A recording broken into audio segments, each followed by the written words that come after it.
এই ভিডিওটা কিন্তু তোমাদের সাথে ইচ্ছা না থাকলেও সত্যিকারের রিভিউটা দিতে হবে। কেন কি, সত্যি কথা বলতে হতে পারে আমি একটা খুব সামান্য ক্রিয়েটার, সবেমাত্র একটু একটু করে মানে আশার আলো দেখছি, কিন্তু রিভিউ কিন্তু আমি একদম অরিজিনাল দেবো। কেন কি, এই খাবারটা কিন্তু আমার টাকা দিয়ে কেনা, কোনো জায়গা থেকে কিন্তু আমাকে ডেকে নিয়ে গিয়ে তাদের প্রমোশনের ভিডিও না, যে সেই জিনিসটা আমি সত্যি না বলে মিথ্যা কথা বলে দেবো। তো জানি না যারা যারা ভিডিও করে তারা কিভাবে এইগুলোকে ভালো বলে, বা হতে পারে তারা যেদিনকে যায় সেদিনকে ভালো থাকে, কিন্তু যাই হোক আমার কিন্তু একদমই রস্ট আইটেম লেগেছে। এরকম করে কিন্তু মানুষকে একদম সেই বলে না স্ক্যাম করা কিন্তু একদমই উচিত না। আমার তো মনে হচ্ছিল কি এটা আমার সাথে স্ক্যাম হয়ে গেল, সেটা হলো বিরিয়ানি স্ক্যাম। তো ছেলের পরীক্ষা 9:30টার দিকে প্রায় বেজে গেছে, আর ছেলে বললো কি মা একটুখানি পান্ডুয়ার ক্রসডিল অ্যাপস থেকে একটুখানি খাবার অর্ডার করো না। কোনো দিন তো আমরা করি না, হ্যাঁ আগে আমরা করেছি যখন গোলমরিচের টাইম ছিল, এখন কিন্তু আমরা সেইভাবে খাবারগুলো অর্ডার করি না। কেন কি, এই বিশ্বাসটা থেকেই করি না। যতবার অর্ডার করেছি না ততবারই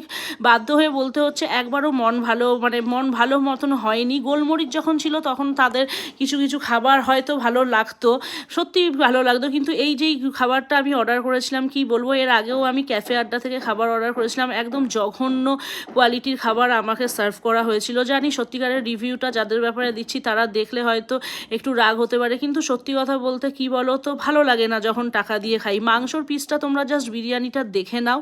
আর এইটা হচ্ছে রাসুইয়ের, ঠিক আছে।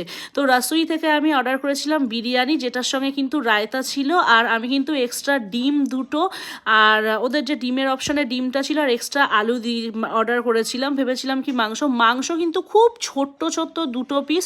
ফার্স্ট কথা হচ্ছে এটা কোনো বিরিয়ানির একটা ফ্লেভারই ছিল না। বিরিয়ানিটা খোলার সাথে যেরকম ভালো ছিল, হ্যাঁ খাবারটা শুধুমাত্র খেয়েছি গরম ছিল বলে। রায়তা কিন্তু একদম জলের মতো, ঠিক আছে মেনে নিলাম, তাও রায়তা অনেক সময় থিকও হয় পাতলাও, কিন্তু বিরিয়ানি এইটার মধ্যে খালি আমি একটা পেঁয়াজ ভাজার গন্ধ পাচ্ছিলাম। ডিমের মধ্যে এক ফোঁটা মশলা নেই, মানে সেদ্ধ ডিম, এক্সট্রা ডিম যেটা ছিল সেটা সেদ্ধ দিয়ে দিয়েছিল, আর এমনিটা বিরিয়ানির মধ্যে দিয়ে দিয়েছিল।